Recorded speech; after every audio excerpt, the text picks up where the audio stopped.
One sunny morning, the rarest monsters, silver slimes, arise on the earth. Two guys are watching them, while hiding behind the trees. Suddenly, one of them starts sprinting toward the slime monsters, but the other stops him, telling him to wait. The next moment, there's a critical hit that shatters the monster's cores. The guy's name is Yukito Takahashi. Due to this critical strike, he gains S-rank equipment, silver slime armor, gloves, and boots. A young man in a green hoodie and a girl stare at him, surprised, because critical hits and rare item drops are highly uncommon. The young man thinks that Yukito is certainly a lucky person. Yukito himself isn't aware how he acquired all S-rank items. It seems like a recompense for all his prior suffering. We get a flashback of Yukito's prior existence. He is a bronze-ranked adventurer, 85 years old, standing on the first floor of Tokyo's dungeon. Suddenly, a man displays his smartphone, showing that monsters are approaching. The outside is already lost, and they need to leave. One individual suggests it's best to proceed deeper into the dungeon, but another disagrees, claiming it's perilous, as monsters can emerge from the lower levels too. He then turns to Yukito, telling him to run, saying it's not the time to pursue monsters. He pats the hero's shoulder, but the hero yanks his hand away, and continues toward the slimes, ignoring the young man's warning. The others tell the young man to leave the old man alone. They tease him, saying he's a useless old geezer whose stats never improve. A man pushes the old man, forcing him to fall.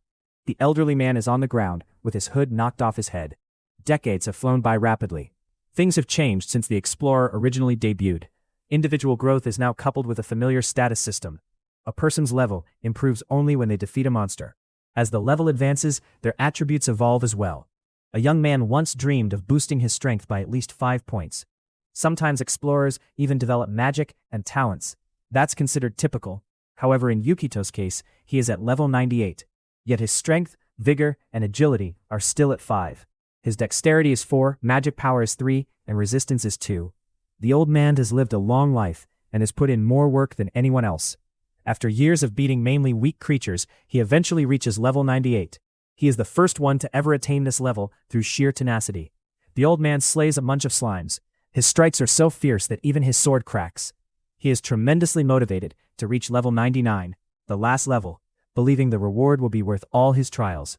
When his blade breaks, he resorts to eating foes with his fangs, and eventually reaches level 99. His hands quiver. He can't believe he finally made it to the last level. He is pleased and goes to his knees, but falls into sorrow when he realizes his strength has only improved by 1 point. He cries, believing he spent his entire life. Yukito is broken, and hope has left his heart. He doesn't even have the strength to move. He is ready to die. The hero has lived the worst life. He couldn't save his mother, damaged his sister's happiness, and was looked down upon by everyone. He weaks, thinking it's finally ended. A monster assaults him, and he dies. But the algorithm identifies a fatal mistake in Yukito's stat system. As an apology, he is resurrected with plain 9,999 additional luck points. The hero wakes up. His vision is still fuzzy. A lady grins at him, congratulating him on becoming an adventurer. Yukito feels confused, wondering what is happening on. The girl wonders whether something is wrong. Takahashi hesitantly thanks her for the pendant. A bit later, when the hero is alone, lost in his thoughts, he stares at his smartphone screen. He understands that is probably the same day he registered as an adventurer. The green-eyed man is extremely bewildered, and remembers seeing something about bonus points. He opens his stats. He laughs, observing that his traits are the same as before.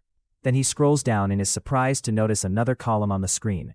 Luck, which wasn't there earlier. His luck stat is maxed out. The hero is perplexed, believing that surely this trait must have been a concealed parameter in his prior existence. Still dubious due to his misfortune over the last 70 years, he chooses to validate it by hunting some slimes. The hero finds himself on the first floor of Tokyo's dungeon, known as Indelible Footprints. Yukito notices his prey, the slime monsters, and they feel eerily familiar to him. Suddenly, he detects movement out of the corner of his eye. He is surprised to witness the ultra-rare silver slime, a monster that only surfaced once in his previous life, before immediately escaping. The silver slime is noted for its large points, but infamous for its inclination to leave at the first sight of danger.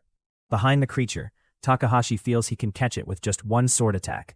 But then a flash of light attracts his eye. Arrow implanted in the ground. The individual who hurled it apologizes. Yukito curses the individual within. A rare slime would undoubtedly escape from such a loud noise. But to his surprise, the slime doesn't run. Instead, it prepares to assault Yukito. The slime charges toward the hero. He swings back, his sword delivering a straight blow to the core of the silver slime, tearing it open. The hero's level raises fourfold in a second. His hit was so tremendous that it split his sword in two. He now needs a new weapon. Suddenly a burst of light appears close. Yukito can hardly believe his sight. It's an S-rank rare item, a sword. This is a terrific start for the green-eyed boy. The Silver Slime Greatsword enhances attack power, but has a 30% risk to miss attacks. Yukito is satisfied with the sword and prepared to go hunting. He turns around and is astonished to find 4 silver slimes. He wonders if he's dreaming. The 4 creatures charge toward him simultaneously. Yukito realizes he has no choice but to fight. Takahashi recognizes that defeating them all at once isn't possible. He attacks again and again, landing many critical hits. The hero is startled to see all of the creatures fall, leaving behind silver armor, boots, and gloves. After an hour of hunting, he has destroyed 10 silver slimes, acquiring rare goodies from each one. By now, the hero is certain that his luck is genuine. Feeling pleased, he lies back in the grass, gazing at the sky. He thinks that with this luck, he can certainly become an amazing adventurer. He dreams of making his family proud, his ailing mother and sister. With a hopeful heart, the green-eyed child raises his palm toward the sky, contemplating everything he can accomplish. Suddenly, Yukito sits up, realizing he has a place to return to. After 70 years of solitude, he longs to see his family again. He stands and dashes toward his home, unaware of whether room on the second level is his. Having been homeless for the last years of his life, he's forgotten the layout. Eventually, he finds his apartment, 2-on-3.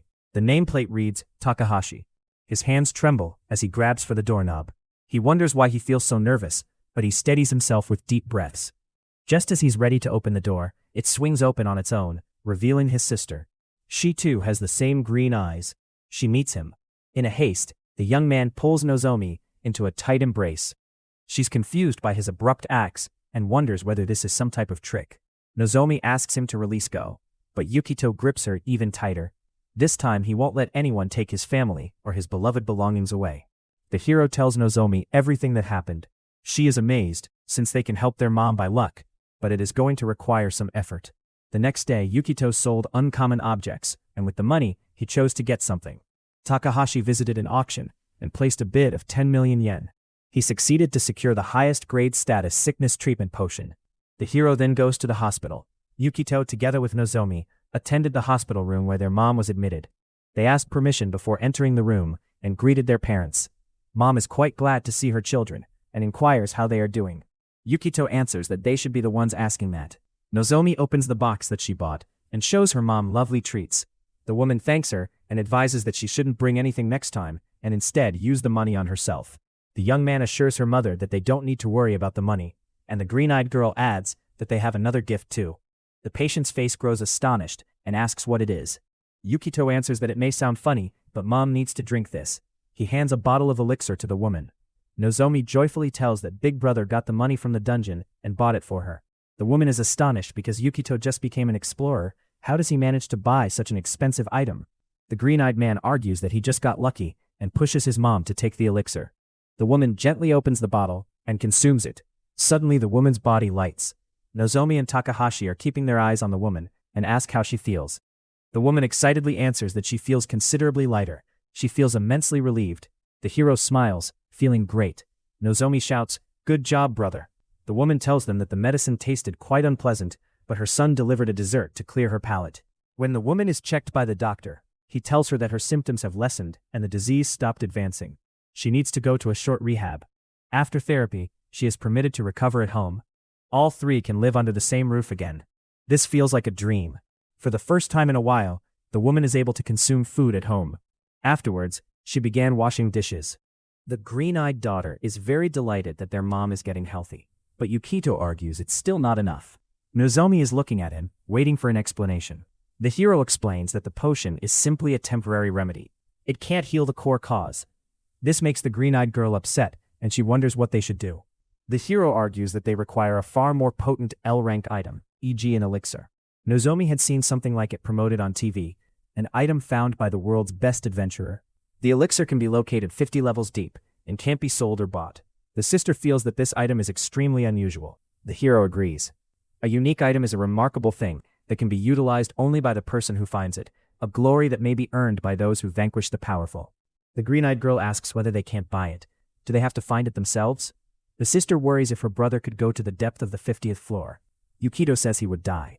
The girl concludes that in that scenario, they couldn't receive the elixir.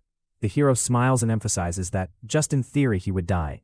But now, not only he got lucky, but also can utilize his prior life knowledge as a weapon. He remembers that the elixir could also be discovered on high floors. He knows an exception. The boss on the 20th floor? The ancient golem. The boss's rare drop is the elixir, although the likelihood of him appearing is relatively tiny as it's a rare item.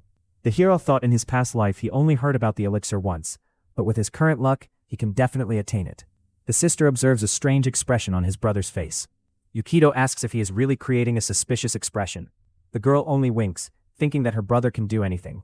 The young man is heartened by his sister's words, but he still needs some preparations. Nozomi is bewildered by the phrase preparations. The hero is sure that there is always a way. He then walks over to their family picture. He needed things to go deeper in the dungeon. First, he required equipment. A big silver slime sword offers strong attack power. There is a 30% risk to miss attacks. The blade is coated with silver slime tears that can diminish the effect of injury by 1/3 probability. While he is packing, his sister observes him intently. She inquires if Yukito is heading to the dungeon. The hero replies yes. The green-eyed girl asks if her brother is truly going to go like that. Usually warriors wear much heavier armor. The hero responds that his numbers are low. The child looks at his stats and understands that he can only pray for luck, for with those stats he won't be able to pull full armor. He can just bring the sword. Yukito thinks that due to his critical hit there are many skills. One of them is Great Layering Strike, a skill that delivers a critical attack with a 30% chance. Nozomi asks if the hero wishes to boost his performance. There is a fifth story. The young man remembers Alice Crown Broken Forest. Monsters in that woodland have a rare drop, called Miracle Fruit. The sister begs her brother to be careful, and gives him the lunch that she packed for him. Takahashi thanks her. One package of food displayed in the system window. The hero opens the door and leaves on his adventure. He then reaches the 5th floor, known as Broken Forest. Almost the entire location is packed with plant-type monsters, therefore it's a simple stage, but it's still deemed low level, which is already cleared by numerous adventurers. Yukito thinks that as long as he has a map with him, there shouldn't be any problems. He continues his quest and reaches the tree ant colony. Trents are monsters who employ camouflage to hide, thus they are difficult to identify from ordinary trees. But their disguise isn't ideal. If a person examines closely, their leaves lack veins or direction, and their roots grow weirdly. The hero then spots a tree with similar features. The Trents utilize their roots as legs to move about. The moment the hero sees the crimson eyes, he feels pleased. He then uses a critical hit and slashes the creature. Yukito thinks that as long as he is careful about surprise attacks, he can easily defeat the monsters. He then finds a miraculous fruit, which is a rare drop. Yukito nibbles the fruit, commenting that it tastes like apple or pear. It doesn't matter though, as his strength has improved by 1%. The miracle fruit has a slight stat-enhancing effect. After that, the hero furiously hunts Trents. He struggles and eats again and again. During this, the hero is quite weary of the fruit's taste, so he consumes the meal his sister packed. The hero then opens the pane that shows his stats. He knows that he attained his maximal growth capabilities. His strength is improved by 27 points, his vitality by 25, dexterity by 16, agility by 15, magic by 13, and resistance by 14 points. Now he is finally at the average level of a warrior at his stage. He decides to cease. Suddenly he feels someone's presence. He sharply turns and asks who is there. Someone says that he can't take all of the items for himself. This novice needs a lesson. Two guys emerge in front of the green-eyed youngster, one with golden teeth and the other with a golden ring. Yukito says that he didn't see any adventurer credentials and challenges the men if they are folks who profit from the expense of others. The smaller man confesses yes, and says there is a boy who is only reliant on his equipment. The man with the golden teeth explains that if Yukito leaves his equipment behind, they are going to spare his life. The hero knows about prowlers, wanderers, unlawful criminals who perpetrate crimes, but he never anticipated to confront them. The towering man mocks the hero, asking whether he is too terrified to speak. The hero tells them that he doesn't have a twig to spare for crooks. This gets the men angry. They ridicule Yukito, calling him an ignorant fool, and declare that if he refuses to give them the equipment, they are going to kill him. The smaller man calls the hero a weakling, stating he can't win 2 against 1. The hero attacks them, using the tremendous lair strike skill. The tall man chuckles, claiming there is no way a trash skill that misses 70% of the time will strike him. The man then hits the hero with Beasting Strike, but the hero dodges his strike. The tall man is astonished, thinking there is no resistance. The hero then strikes him, causing him to tumble. The shorter man believes that the hero has exceptional luck. Yukito sternly proclaims that now it's 1-on-1. He gives out a sigh of relief and explains that Beasting Strike is a skill that can only be learnt after reaching level 25, which means his opponent is at a higher level than him. He further elaborates that Beasting Strike is a highly accurate hit, making it extremely impossible to dodge. However, the negative is that the skill reduces attack power by 30%. The slime tears on the hero's clothes minimize the damage, and he only absorbs 30% of the original damage. If he hadn't had luck, there might be a hole in his stomach. The smaller man gasps, thinking that the hero took his partner Yamada down in just one hit. The hero offers the smaller man that if he surrenders, he could forgive him. This makes the man with the gold ring upset. He retreats, alleging that the hero is underestimating him. He declares that for someone like him, dealing with a warrior like Yukito from a distance is easy. The hero agrees, adding that there is nothing he could do to him from that much distance. The thief mockingly laughs, asking if Yukito has decided to surrender. The hero boldly says that he is never going to do that. He then takes out a fancy tree branch from his stats panel. The thief laughs, questioning if the hero even knows what he's carrying. Yukito says that he exactly knows what he is holding. The green-eyed man adds that the branch is known as Random Staff. He merely picked it from a trent that didn't drop any fruit. The smaller man thinks that the hero is an amateur. The Random Staff is rare but highly unstable junk that activates random magic. He then adds that its effect is solely based on probability, meaning the green-eyed man's odds of casting a successful magic are relatively minimal. The thief calculates Yukito's odds of success. There is a 40% probability of failure, 30% likelihood of beginning magic, 9% for intermediate magic, and 20% for debuffs or benefits. He then glances at his comatose buddy, believing that even if the hero gets lucky, it is still impossible for him to cast the needed spell. The thief also notes that he is employing the enchanted fireball weapon, a mid-tier magic spell, and he is certain that Yukito will not be able to win, even if the hero somehow manages to cast an intermediate level spell. The thief possesses highly powerful magic beyond level 50. After all the calculations the burglar performed in his head, he is sure that his victory is inevitable. The thief overconfidently intends to put an end to Yukito's luck. The tiny man assaults the hero with a fireball. The hero doesn't even flinch, and simply says that finally the thief decided to utilize his abilities. The green-eyed man then winks, signifying that he is ready to cast a spell as well. The random staff then starts glowing, surrounded by a weird energy. This energy causes a great quantity of fiery power. This energy then creates a fireball hanging over Yukito. Once the fireball is huge enough, the hero directs it towards the fireball the thief has launched. After seeing this, the thief collapses to the ground in absolute disbelief. He can't believe that Yukito has performed such an advanced magic, especially considering the possibility of his succeeding is little more than 0.05%. The enormous fireball is now coming directly for the thief. The small man convinces himself that this is all an illusion, but when the meteor approaches closer to him, he knows that it's not a delusion. He lets out a yell. Moments later, the entire region is covered in flames. The thief is laying on the ground unconscious. Meanwhile, Yukito is standing still, holding the magic branch and exercising his luck. Hiro let out a sigh after victory. Then he realized he couldn't leave the wanderers here. While removing vines from the tree, Hiro felt it would be difficult, but he had to transport the criminals to the surface. Yukito tied the thief with vines and began dragging him along. Hiro then moved from the 5th floor to the 1st floor. Upon reaching the 1st floor, he handed the wanderers over to the police. He gave his statement to the authorities, which took a long time. The sun set and Yukito was exhausted. The next day, Hiro headed straight to the guild to inform them about the situation. He apologized for the delay. The guild staff member confirmed if he was Yukito. She then saluted, informing Yukito that the police had already explained everything to the guild. Hiro felt relieved because now he wouldn't have to explain everything himself. The staff member congratulated him and announced that Yukito had been promoted to silver rank. The green-eyed boy was surprised upon hearing the word promoted. He thought there must be some mistake, as he didn't feel deserving of the title. She explained that promotion to silver wasn't easy. Even for exceptional players, it usually took 3 years. A person needed to submit specific items, kill monsters, and contribute significantly to the guild to reach silver rank. The staff member then informed him that it was official since the people captured by Hiro were members of the Red Bull Gang. Yukito remarked that the Red Bull Gang was a well-organized antisocial group, so his contributions had significantly increased. The staff member agreed and complimented Yukito, saying that both members he captured were silver rank. Hiro was shocked and realized the thieves had been quite strong. He had actually been in serious trouble.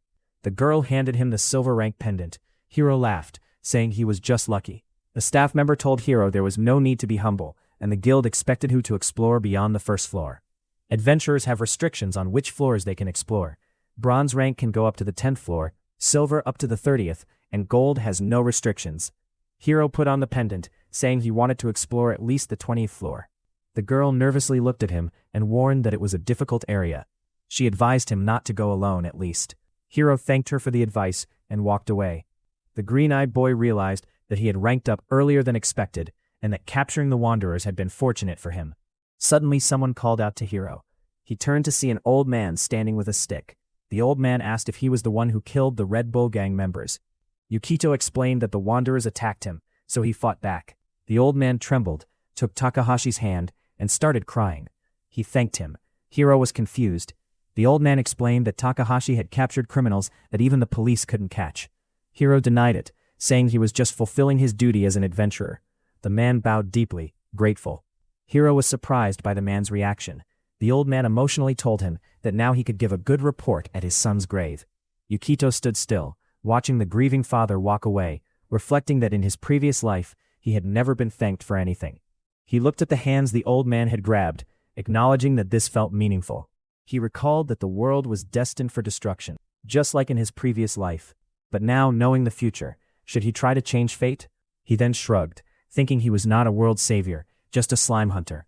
The most important thing for him right now was to save his mom. Meanwhile, the scene shifted to flickering torches and sharp weapons. A huge bald man angrily slammed his fist on the table. He refused to believe that his partners, Yamada and Hashimoto, had been taken down. The bald man's eyes were full of rage. They couldn't afford to fail or show weakness to their higher-ups. He picked up a sharp knife and slammed his hand on a newspaper showing Yukito's picture. Then, using the knife, he cut through Yukito's image, declaring his intention to kill him. He set the knife aside and picked up the newspaper again, thinking he should be careful, since Takahashi had defeated 2 members of the Red Bull gang alone. He then reached for a scarf hanging nearby, wrapped it around his head, and muttered that Hiro was now his target. Yukito is standing on the 15th underground floor. He surveys his surroundings, noting that it's the peak of Lonely Mountain. He observes the treacherous mountain terrain and narrow pathways. Meanwhile, another group of adventurers appears at the same location, debating whether they should split in half. Yukito realizes that exploring as a group here is very difficult, and it's hard to see others clearly. He recalls reading in the dungeon manual that this area is often used for crimes. He then pulls his sword free and remarks that it's a perfect stage for a solo hunter like himself. Suddenly, he notices a massive bird hurtling towards him at high speed. He knows he needs to level up before challenging the 20th floor. He plans to gain skills by attacking the bird. Originally, he intended to acquire points by hunting slimes, but having hunted quite a few, they have stopped appearing. Yukito then encounters another monster and defeats it as well. The hero is determined to kill as many monsters as possible to maximize his skills. He continues slaying monster after monster.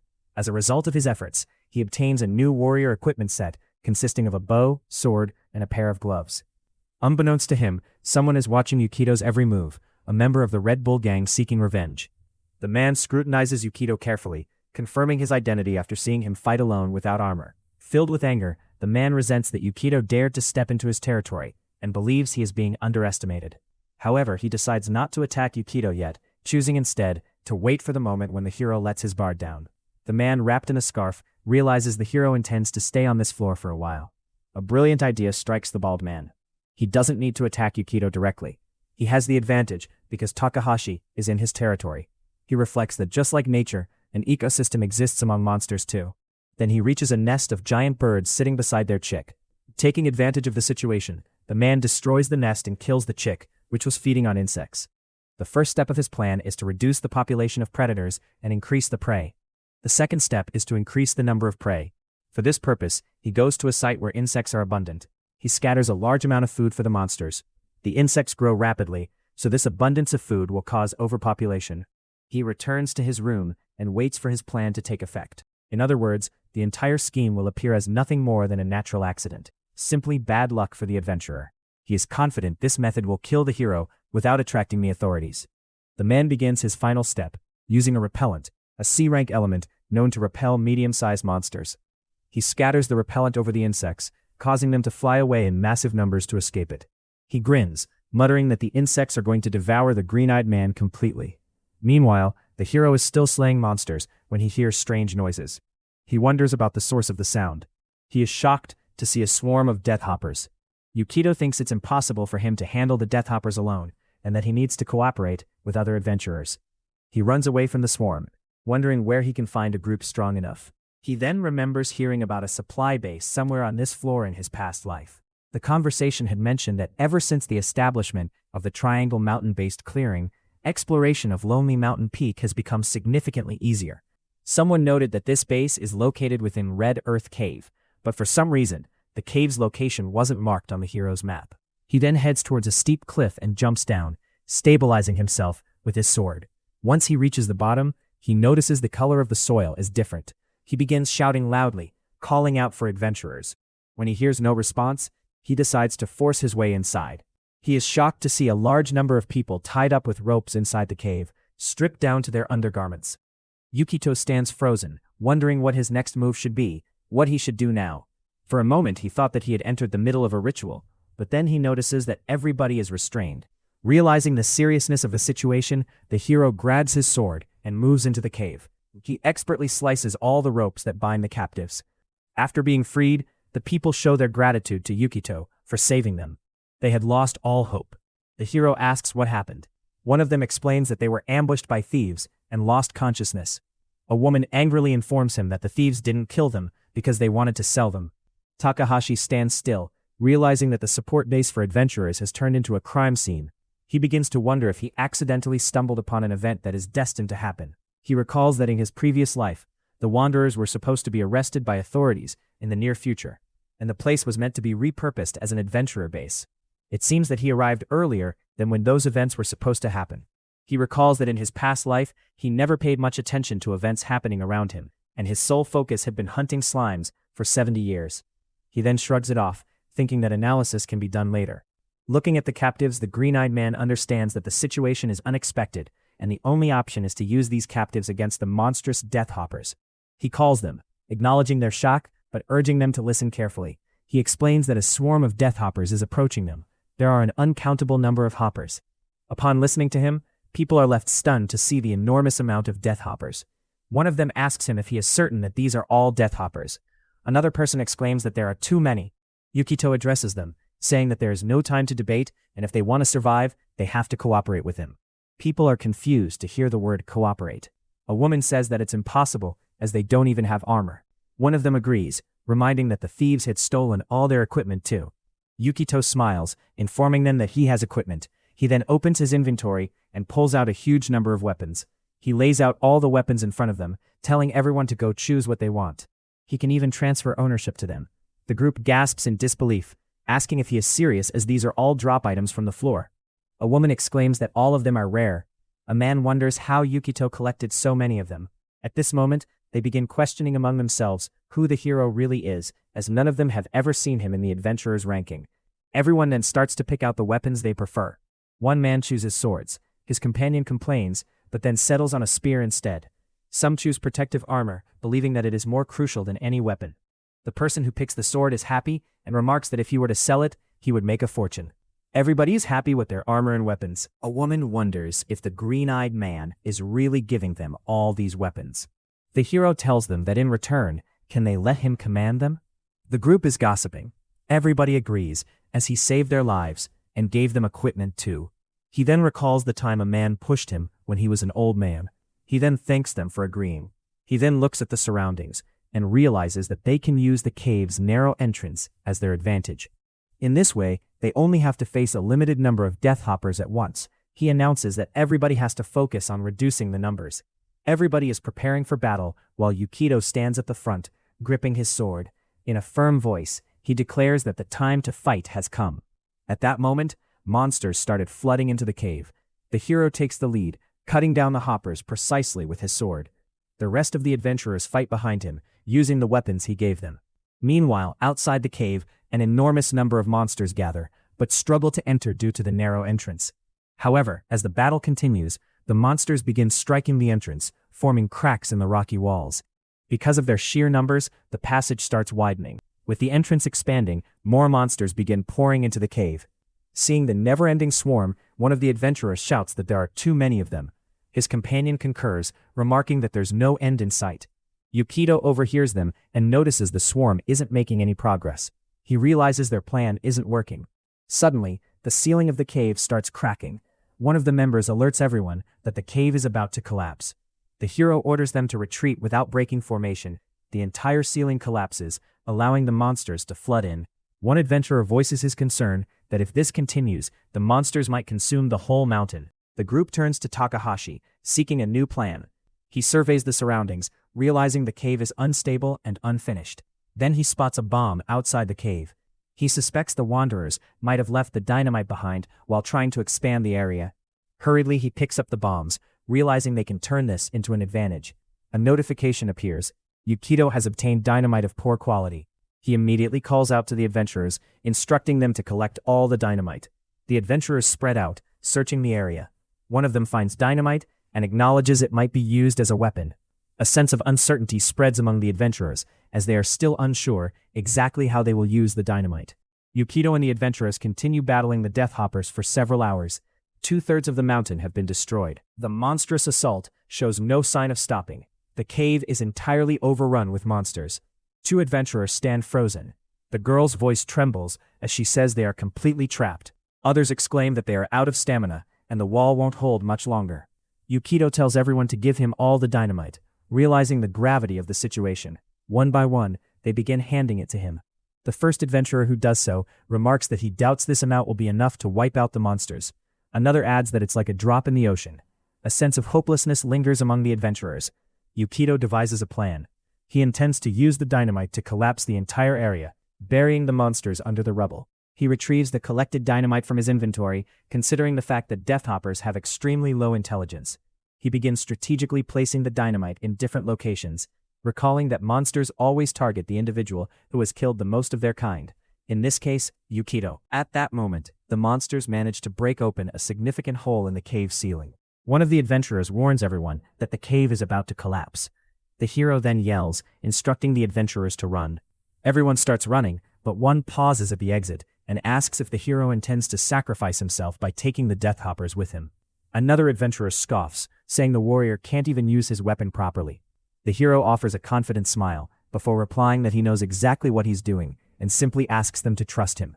As planned, all the monsters gather around the hero. Standing still, he reflects that there are moments in life when a person must take risks. He then issues a command to the system, activating full detonation of the dynamite. A notification pops up, asking for confirmation. Yukito immediately approves it. He then leaps out of the cave, calling the Death Hoppers. Suddenly a new notification appears, warning him that the success rate of detonation is only 50%. The hero realizes his level is insufficient to use such an ability, but thinks he can succeed due to his luck stats. Another notification pops up, revealing that because the items are crude, the success rate has dropped to 25%. Then a new notification confirms that the detonation is successful. The hero breathes a sigh of relief upon seeing it. At that moment, all the dynamite explodes simultaneously, killing the monsters inside the cave. While Yukito descends safely, avoiding the blast, the hero uses the Great Layer Strike sword skill, killing the remaining insects at once. The battle seems over, but then the green-eyed boy spots a massive insect. It's a stubborn one. Yukito stares at the monster carefully, declaring that this is the monster's end. He prepares his final strike, using the bee sting technique. He delivers a critical hit. The adventurers watching the entire battle notice the giant insect is targeting Yukito specifically. The hero tries to steady himself by stabbing his sword into the rocks to prevent further descent, but his sword slips, causing him to fall. Just then a rope is suddenly thrown toward him, and a voice calls out, urging him to grab on so they can pull him up. Yukito grabs the rope. All the adventurers who escape the cave work together to hold the rope, pulling the hero upward. They successfully haul him up. The hero sits on the edge, reflecting that he won because of his luck. The adventurers gather around the green-eyed boy, expressing their gratitude. One woman tells him that he saved all their lives. Another adds that 0 casualties and a monster panic seem like a miracle. The entire group is filled with joy. Yukito feels a deep sense of fulfillment. The scene shifts to another location, where the gang member responsible for the attack is very angry and destroys everything around him after hearing about Yukito's success in eliminating the swarm. His anger increases as he realizes that the hero destroyed their base too. He begins to panic, understanding that at this rate, he is going to be killed by the higher-ups. Blaming the hero for everything, the man grabs a bottle of liquor, gulping it down. He becomes extremely angry and decides that he's going to kill the hero, even if it costs his life. Meanwhile, at the Adventurers Guild, Yukito is standing at the center with all eyes on him. He realizes that he has become famous among adventurers due to recent events. The guild receptionist approaches him with a smile, telling him that he has done it again and has been promoted. The adventurers around him murmur. One person exclaims that the hero is the guy who destroyed the mountain. Another adventurer, a woman, remarks that she heard the hero also saved a large number of people. In another corner, two guild members observe him closely. One of them tries to recruit Yukito into his guild, but before he can finish, the other interrupts, insisting the hero join his guild instead. Yukito struggles to make his way through the crowd, ignoring those attempting to approach him. He refuses to join any guild. Everyone is looking at him shocked. He thinks that he has no time for friendships or alliances. His main goal is obtaining the healing elixir. He then opens his inventory and reflects on how reward distribution in group battles is random. Furthermore, the chances of others obtaining rare items are low, making him realize that luck alone isn't enough. He exits the guild, reminding himself that in his past life he was always solo, so this isn't new for him. He then returns home only to be greeted by a lavish dinner. His sister excitedly tells him that he can eat as much as he wants. The hero joins his mother and sister at the dining table. The atmosphere is filled with gratitude. Then they say their prayers, giving thanks for the meal. At that moment, the hero feels the warmth of family, feeling nostalgia. He realizes that despite their poverty, their family would never miss celebrations. His sister Nozomi excitedly chats, praising him for his incredible win, informing him that now he is finally eligible to take on the challenge of the 20th floor. Their mother looks at the hero with concern, asking if he is truly okay. She mentions that neighbors told her the 20th trial is a turning point for every adventurer. Nozomi adds, with a hint of worry, revealing that she researched it online and found that only 15% of adventurers are able to ever reach the 20th floor. The mother scolds Nozomi for putting away his phone during dinner. Yukito reassures his mother and sister that he is truly fine, telling them that he has achieved such things in a short time. His mother glances at the newspaper clipping featuring his son's photo. She tells him that she is very proud of the hero's achievement, but doesn't want him to push himself too hard, explaining that no parents would be happy to see their child sacrifice themselves.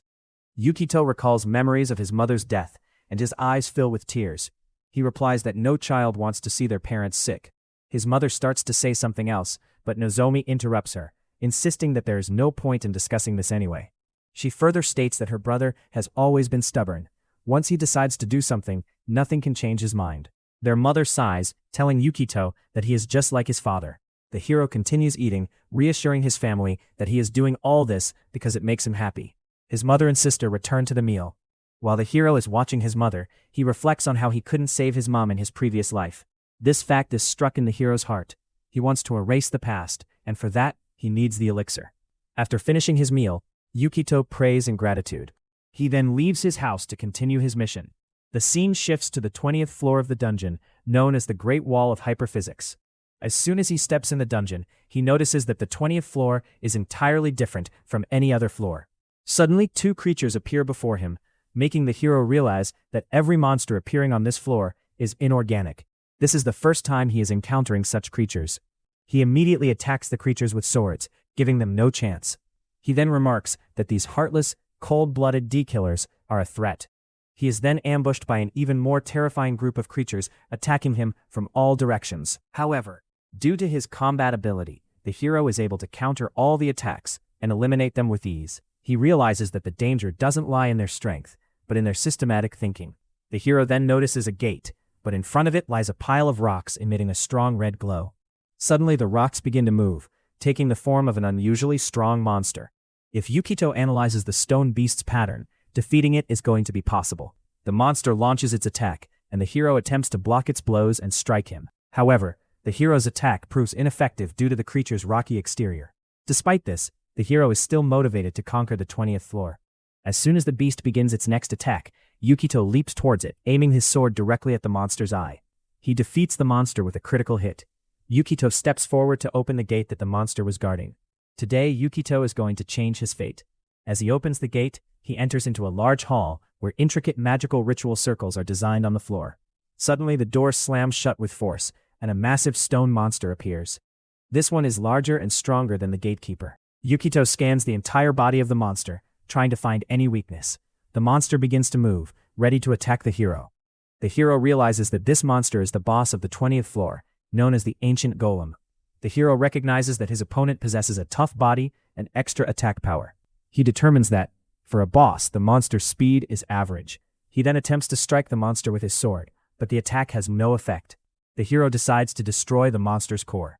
The gang member is hiding behind a door, watching all of this. Suddenly, the magical circles on the floor glow red, and another monster appears. The hero is surprised to see this and looks around trying to figure out the reason for it. He realizes that an intruder is present, but he senses no other presence. The idea of interrupting a boss battle, even a rookie wouldn't make such a mistake, especially on the 20th floor. Suddenly, the gang member throws a dagger at the hero, but despite the sudden attack, the hero easily deflects the dagger with his sword. The green-eyed boy is now sure that the double raid was not caused by accident. The intruder watches him with rage, unable to believe that Yukito managed to block the attack. However, he assures himself that despite the hero's skills, he can win because he is a thief of superior class. He thinks Yukito is an idiot for fighting the boss alone. He recalls the time when he entered the gate and caused the second boss to appear. The thief is confident that he is going to kill the hero with his stealth skills. It is revealed that the thief possesses the footstep skill, which allows him to move lightly among monsters. Additionally, he also has the shadow crossing ability that lets him enter monster zones and provoke them into rage. Furthermore, he has an invisibility cloak, which reduces the user's visibility. Due to all these abilities, the thief is confident that he can defeat the boy. Yukito is analyzing his surroundings. For the hero, this is not an unfair fight but a 3-against-1 battle. The intruder then pulls out another dagger and coats it with poison. He remarks that if he manages to attack Yukito with the poison blade, the hero will instantly die. He throws the dagger toward Yukito, thinking that this way he can attack one-sidedly. The dagger reaches the hero, barely touching him and causing just a small scratch on his cheek. The thief is notified that his poisoning attempt failed. He is shocked and wonders where Takahashi is hiding the anti-poison equipment. He quickly assures himself that it doesn't matter, as the dagger was just a diversion. After that, he tosses a set of small spheres. Suddenly, the spheres begin to release a huge number of tiny arrows that spread in every direction. He remarks that this trick alone can guarantee his victory. Then, using his shadow crossing skill, the intruder connects the hall pallets with electrically charged wires. He explains that he has always relied on his traps. He then comes up with a new tactic, saying that with so many traps in place, Yukito is not going to have any space to move. Then the boss is going to handle him automatically. The hero finds himself attacked by both bosses and completely surrounded with traps. The thief is very proud of his work and sits comfortably, stating that now he just has to enjoy the show. His smile fades when he realizes that Yukito is directly looking at him while dodging the traps. His shock increases when he sees the hero staring at him with a mocking smile, asking if he's done with all his tricks. The intruder's face is full of utter disbelief, and he wonders if Yukito found him. The hero taunts him, telling him not to be quiet. The intruder then throws a dagger at him, but he dodges it. The hero says that the gang member is stalking him because he is obsessed with him. The gang member is in disbelief and inquires how he knows his position. The hero replies that it's a famous skill. The man tells the hero not to lie. He believes that a low-level skill can't work against high-level skills. The hero then holds his swords and mocks the man, asking if it's not a lie. Is he going to be scared and run away? This makes the man extremely angry, as the hero is underestimating him. He then attacks the hero, yelling that he is the superior one. The green-eyed boy dodges his attack. He strikes the intruder with his sword, causing him to fall. The hero believes that only a savior can say that he is superior. He continues to strike the thief, and with each blow, the thief's frustration grows. The intruder can't believe that Yukito found him using a low-tier skill like warrior intuition. He once again accuses the hero of lying. Yukito responds that he is not lying. He does in fact possess the warrior instinct skill, which he activated on the 20th floor. This skill allows the user to detect surrounding dangers once activated. When the hero attempted to activate it, the success rate was less than 1%, but he relied on his luck, confident that it would work, and surely it did. At that moment, the hero began to perceive every danger around him, no matter the size. This allowed him to pinpoint the traps and the thief's exact location. The thief gathers his strength after being knocked down by Yukito. He remarks that the hero is faster than a warrior of such a low level. Yukito sarcastically thanks the gang member for the compliment before blocking his attack again. The thief comments that despite the hero's speed, he is still just a warrior. He continues confidently, explaining that he surpasses Yukito in agility and undoubtedly has better precision. At that moment, the thief manages to wound the hero's arm using a poisoned sword, this time infused with a paralyzing toxin. Yet a notification immediately appears, indicating that the hero has successfully resisted the paralysis effect. The thief is taken aback by the fact that the hero is unaffected by this poison as well. He watches as the fight continues, acknowledging the hero's skill in preparing for unexpected situations. Suddenly, the hero surprises him with an incredibly high leap and vanishes. In the next moment, he reappears behind the thief, descending from a great height and striking with his sword. However, the thief is barely affected by the attack, swiftly moving to a distant spot and remarking that the hero remains in a weak position. The hero decides to use the beasting technique, delivering a powerful strike toward the thief. But the thief laughs, admitting that it's an impressive and well-calculated attack. Yet, he cuts himself off and activates a combat technique known as butterfly dance, which allows him to move with exceptional agility and speed, making it impossible for the hero to land a hit. The hero, unable to understand how his opponent manages to evade him so easily, watches as the thief starts moving effortlessly, attacking while explaining that butterfly dance is a technique that combines flawless offense with perfect evasion. He adds that in battles between opposing skills, victory always belongs to the one with the higher level in rank. With his movement abilities enhanced by butterfly dance and the speed granted by cat's footsteps, the thief manages to wound Yukito once again. Feeling proud of his temporary advantage, he begins to speak confidently, shouting at Yukito and declaring that a slow warrior like him will never be able to catch him. However, blinded by his arrogance, he forgets the need to remain hidden to avoid detection by the monsters. As a result, the floor boss spots him and launches a powerful fireball in his direction. At that moment, the hero activates warrior's instinct to dodge the attack. The thief also manages to evade the flames, commenting with excitement on how thrilling the 20th floor is before resuming his assault on the hero. He then adds that he can dodge any attack from the floor boss since its movements follow a fixed pattern. He turns to the hero and asks if he obtained this information from the guild as well. The hero does not respond and instead focuses on blocking the thief's attacks despite his injuries from the poisoned sword. However, he sustains another wound on his leg due to the sharp weapons scattered across the ground by the thief. The thief remarks that by now, the hero must have realized there are no unauthorized individuals on the 20th floor, meaning his defeat was inevitable from the very beginning of the fight. He then launches a strong attack on the hero using a technique called Scorpion's Edge. At this moment, the hero is severely weakened by his wounds and unable to defend himself. The thief then delivers a powerful strike that leaves him completely unable to stand. The hero collapses onto the ground. His weapon slips from his grasp, making him incapable of resistance. At that moment, the thief feels he has achieved his goal, believing it is time to land the finishing blow. He lunges at the hero, shouting that this is the end for him. The hero lets out a scream of terror as the thief charges at him, seeing him about to finish him off. But in the next instant, he glances at the thief with a sly expression before sticking out his tongue, saying that he was just joking. Following this, the stone starts to glow differently from the others.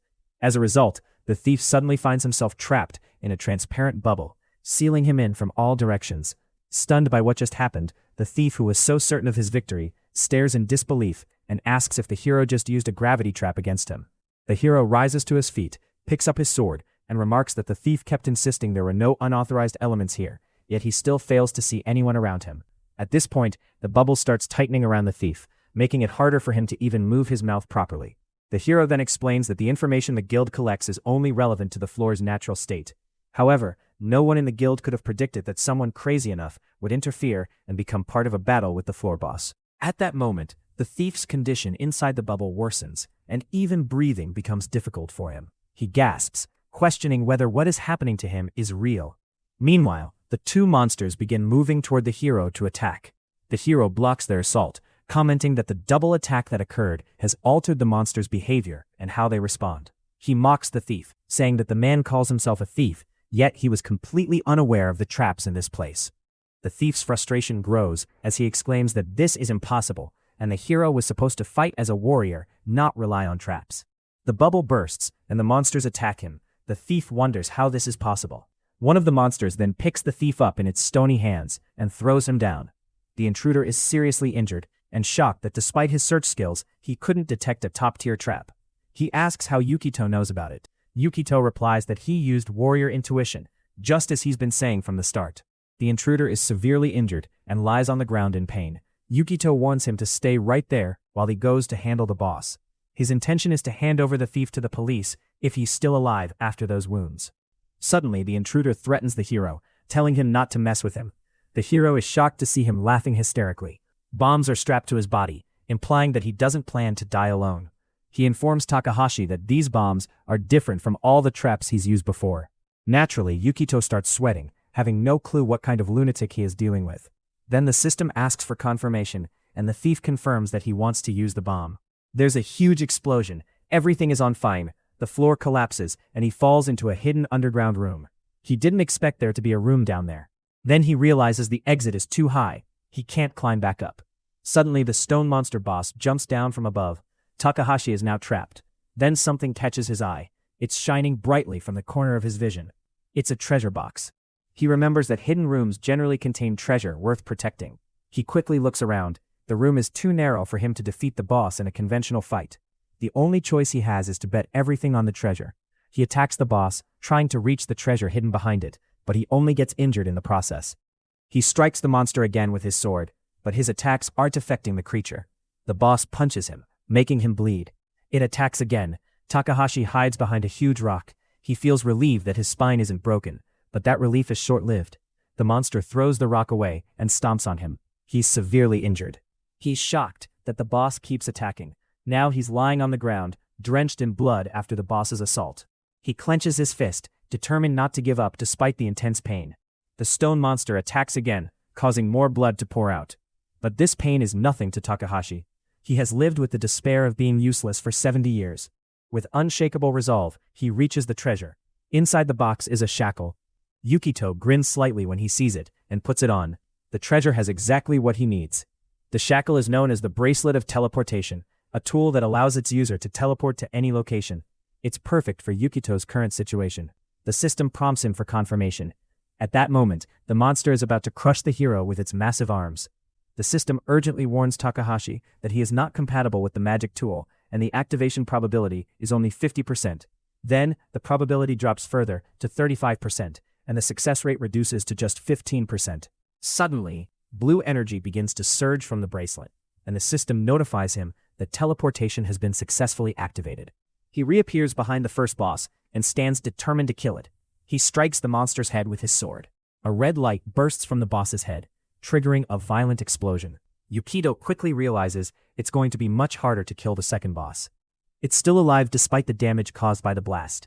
Takahashi once again uses the bracelet, teleporting directly to the boss's chest and stabbing its vital point with his sword. However, both monster bosses are still alive. The red light monster is about to throw a punch, but Yukito quickly teleports again. Then, the blue light boss launches an attack, and he uses the bracelet once more to dodge. He motivates himself, telling himself that no matter how many times he needs to try, he's not going to give up. With that mindset, he leaps over the boss and strikes its vital spot once more. He continues using the bracelet's teleportation skill repeatedly, targeting the boss's vital points with swift sword strikes. He compares the situation to rolling dice over and over until you land on a 6, and praying that it works. The two monsters close in on him from either side, trapping Yukito in between. They're about to launch a simultaneous attack when he teleports at the last moment, causing the bosses to collide into each other and crash to the ground. Without wasting time, the hero unleashes B-String Strike, landing a critical hit that shatters the body of the same first monster into small pieces. Then, with unwavering determination, he uses Mighty Strike to finish off the second boss. After finally killing the second golem, Yukito collapses onto the ground, severely injured and completely drained from the intense battle. The bracelet notifies him that it has reached its limit and now requires a recharge. The system then informs him that he has defeated the ancient golem boss twice and has obtained 2 L-rank elixirs. The elixirs appear right in front of him. Smiling at the sight of the bottles, he grabs one and drinks it. As he does, a green aura envelops his body and he falls unconscious. The next morning, sunlight shines through the roof of the hidden room. Yukito slowly regains consciousness and finds himself holding the elixir bottle. The system notifies him that special conditions have been met and that it is going to grant him a special title. His vitality increases by 10, strength by 20, and dexterity by 10. Takahashi saves the elixir and bracelet into his system, then firmly grips his sword. He jumps into action, delivering multiple strikes. When he lands, he notices a white cloak soaked in blood. He wonders if that could be enough evidence to prove Kito's crime. He opens the boss room's door and makes his way back to the surface. Upon returning, he reports the entire incident to the guild and presents the cloak to the receptionist. She is completely shocked. Takahashi realizes that apparently he has done something quite significant. The receptionist rushes off to call someone from higher up. It looks like this incident is going to cause a serious commotion. Just then, a man approaches the hero asking for an interview. Takahashi apologizes and turns down the offer, saying he doesn't have time. He returns to his building, carrying the elixir, wanting to give it to his mom. As he walks, people start staring at him, realizing he's the guy from the news. A giant TV mounted on a building displays that he now holds the fastest record for reaching the 20th floor. Eventually, he arrives at his apartment. His sister and mother welcome him with warm, cheerful smiles. He shows them the elixir. The next day at the hospital, the doctor informs them that the detailed examination results for Yukito's mother have arrived. Her disease has been completely cured. Takahashi and his sister are overjoyed, asking the doctor to confirm it. The doctor explains that the elixir's effects are truly remarkable, and their mother is now healthy. The green-eyed girl starts crying tears of joy as she hugs her mom. Their mother gently holds Yukito's hand and sincerely thanks him. Yukito begins crying too, thanking her for raising him. These were the words he had wanted to say for a long time. The green-eyed girl, feeling a bit embarrassed, reminds him that they're still in the hospital and should continue this at home. The hero agrees. She then remarks that her brother often forgets to notice what's around him. Suddenly, everything turns gray, and a man enters the hospital room through the window. The golden man comments that it's sad such a warm family has to be made unhappy. The only good thing, he says, is that they're already in the hospital. The man prepares to attack Nozomi, and even notes that her cause of death will be cardiac arrest. But Takahashi steps in and stops the attack, questioning what the man is doing. The man is shocked to see the hero moving, even after being exposed to his powers. Yukito looks at the intruder and realizes who he is. The man before him is the hero, the strongest adventurer, and the legendary savior. The man introduces himself as Cosmorito Oyama. He shows off his necklace and explains that his profession is hero, and it's the real deal. Takahashi, still confused, asks why a hero is attacking Nozomi. Oyama explains that the barrier freezing everything around them is called the Void Barrier. Only those who have experienced the death of their soul can move within it. He finishes by declaring that Takahashi must be a regression-type person.